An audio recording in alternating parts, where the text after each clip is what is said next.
Right folks, so welcome back to another video. We're in the MK8 R and we also are back down at MRC Tuning, a bit of deja vu. As you know, we were at stage 1 in the previous video, completely standard hardware, essentially just a flash, and we made around 400 horsepower. Now the plan for today is we're going to be operating the intercooler. It's our first bit of performance hardware, let's say. And yeah, we'll show the full installation process and then get it back on the dyno to see what it makes in terms of numbers. Car's already prepped to go inside. That's what all these covers are. It's just to protect any dirt and oil getting on the interior. But before we do all of that, I just want to cut some clips back at home showing the intercooler that I've gone for. Then once we're done with that, we'll take it inside. Alright, okay, so bonnet's open. I still haven't addressed that situation. But yeah, I thought I'd do the explanation here at home before we head over to MRC Tuning for the install. It's a bit quieter.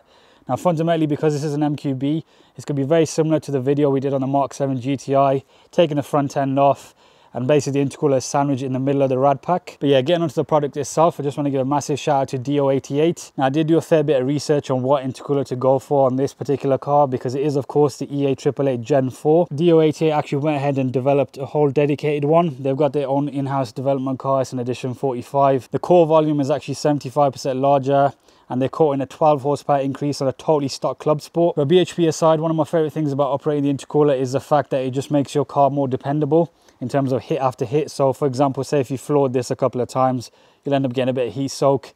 And yeah, it's totally bone stock hardware at the minute, and I can feel it after a bit of testing on draggy. But we have also got an extra thing on the table that you may have noticed, and that's these boost pipes. Now these are separate to the intercooler, they don't come with it, but the main benefits of these will be realized as the car goes through its various states of tune. The standard pipes are perfectly fine for a stock car pretty much, but I just wanted to future-proof it. It's a very high quality bit of kit as well. Also has the ports for MEF injection at a later date if I decide to go that route. Now I will put all the links to this stuff down below in the description. Make sure you do check it out. As I said, this is dedicated for the Gen 4 car. Works on the GTI, all these various cars like the Formentor, S38Y, a lot of them. But yeah, let's head up to MRC Tuning now and get this thing fitted. Now thankfully they give a little booklet in here. They have got it on their website, but it's just easy to glance through. I will of course film it all, but I'll just show you here. Under trays, arch liners, removing the grill as I showed in the previous video, then the sensors behind it, remove the airbox, which we are going to be changing soon in fact. Also the headlight bolts, I'm assuming the whole front end's going to come off if it's anything like the older ones. Now the main issue I found with fitting an intercooler on my Mark 7 was the aircon rad was a tight fit back onto the rad pack, so hopefully you don't have to trim this around, because I had to do that on that one. Now I'll put the camera down the tripod and capture as much as I can. Harry is going to be giving me a hand as well, but yeah, enjoy this removal of a MK8 R front end. This was off the other day, so it should be a bit less. Oh, we already had it off. Yeah. Trusty T25s. I haven't taken these ones off before. They look a bit dusty though, surprisingly. They're almost Mark 5 spec, not just yet though. And then as usual, you take out the arch liner screws, which I showed previously. They're all in good condition, thankfully. So there's 1, 2, 3, 4. Go forward and then around it. There we go. At this rate, this is going to be done in half an hour, man. This is what confused me the other day, because it feels like there's only one thing that holds it on, like if one talks. No, that's what I'm trying to work out this side. Oh, it's got a connector on that side. It's got a connector just in there. Right. So maybe this being upwards is pushing that into there. Yeah, so if it comes straight back. There we are. That's one IQ headlight. Keep mentioning it in every video, but this, yeah, this needs to go. That's the temp sensor. We've also got the usual crash bar bolts, as expected. A bit less rusty than normal. But check how dirty this is. All that muck in the under tray has gone up in here. So whilst it has been detailed on the outside, I probably will need to do an underside detail at some point. All this top bit here is probably the most different part of it. The rest of it all looks similar. So we've got a few boxes stacked here. Better than my arrangement at home where it's normally a cardboard box that's falling apart. Yeah, we're going to support the rad pack once this comes off. Yeah, so is that? So yeah, there's our rad pack exposed. That's what it's supposed to look like, and that's what it actually looks like lower down. This is the issue that I mentioned in the previous video, how this front bit is so open. We're probably going to get some mesh fitted along there. Considering this car is only a year old, that isn't great. And by default, that is going to be blocking flow to the intercooler. Even if the aircon's working perfectly fine, it's just not ideal, but we'll leave it for now. But it is going to be on the list. That's what I was thinking. There was not actually much space for that flathead to sit in there. No. Lovely. That was some precision there. That was like bang, straight out. Are you filming that? Yeah, of course. Everything gets filmed, Doug. That's how a video's made. Okay, so after plenty of wax with a hammer and screwdriving and whatnot, these are out. They are a bit of a faff and they seem to be a bit more than a Mark 7, but this enclosure here really, once it's removed, you can access what you need to do. Check that out for an arrangement of leaves. Okay, so what we're going to do instead, because we've got the aircon machine over here, we're going to remove the rad, dispose of the liquid properly. It makes it a bit easier because it's a bit of a faff getting it out through there. I appreciate if you're doing it at home, it's a bit different. But go and check out one of my Mark 7 videos. It may give you a bit of guidance. There's a bit of data of what it recovered, gas and oil. Yeah, nice and clear. There's a lot of dirt in there. It's all interconnected and connected and... Oh, nice. Well, that was simple enough. Oh yeah, because the pipes are disconnected, aren't they? Yeah. Check that out. That looks like it's been on a Mark 5 for about 10 years. Now that it's all off, give you a quick little comparison of the Do88 next to the OEM one. That does look very similar to the one that was on the Mark 7, just gives me throwbacks to the GTI. Obviously in a bit better condition. Hardly, but yeah. Now this is a bit of an illusion here because it looks like it goes to the end, but it actually finishes back there. This is a cover on top. So if you compare that in there to there, noticeable upgrade. Also just the way the end tanks are all done. It's all just entirely made out of metal rather than plastic on the OEM one. So it's going to sit here, and then the aircon rad, which is here on the floor now, is going to go in front of that as expected. Check these out for Jubilee clips, all painted black. Very nice.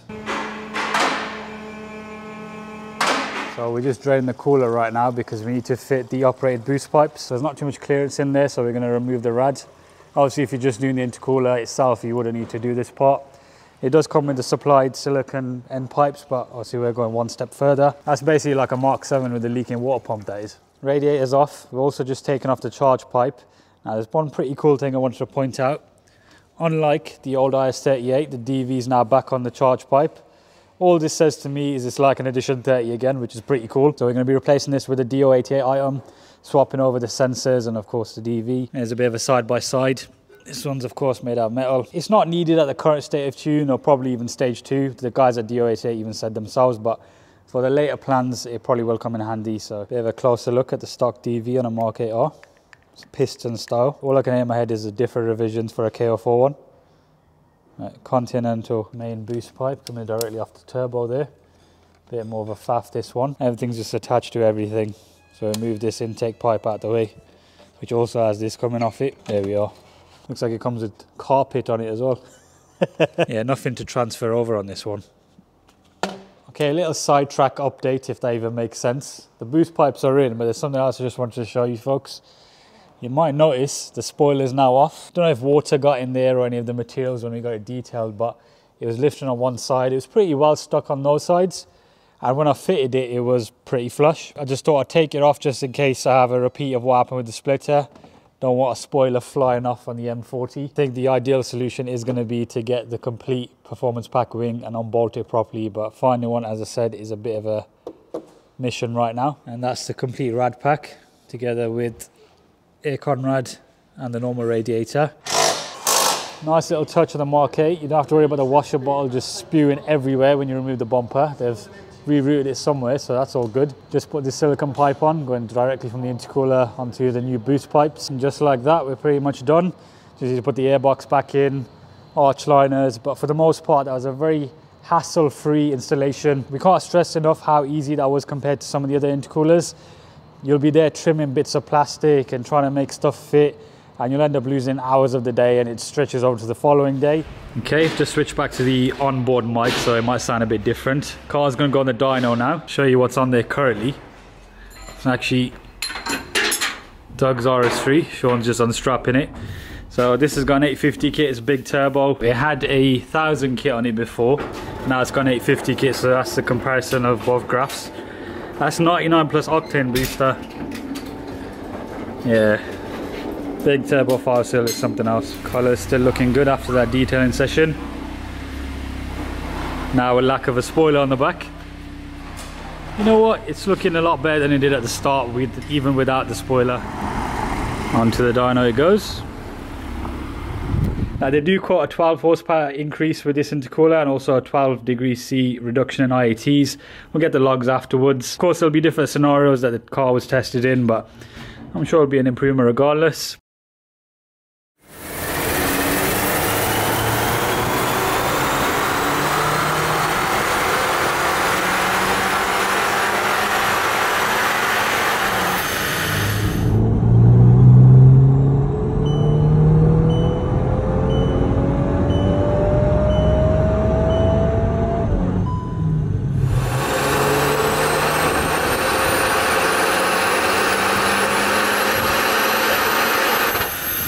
Right, so that was a few runs. How do we do then, Doug? First performance bit of hardware.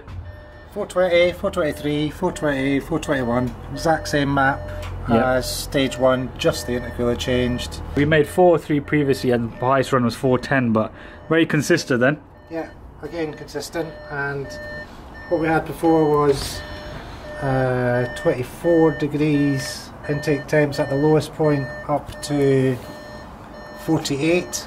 Right, so that's how much it rose by 24 degrees C rise.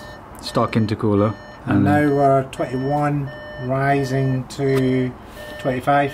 So 4 degrees. So that's where your powers come from, just the temperatures being that extra 20 degrees C lower. Yeah, so in dark blue there is our stage 1 run with the standard intercooler in the previous video.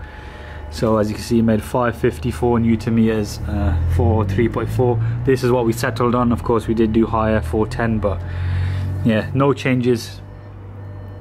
Up to a 20 horsepower increase from just fitting the intercooler. So there you go folks, that's the answer to the intercooler question.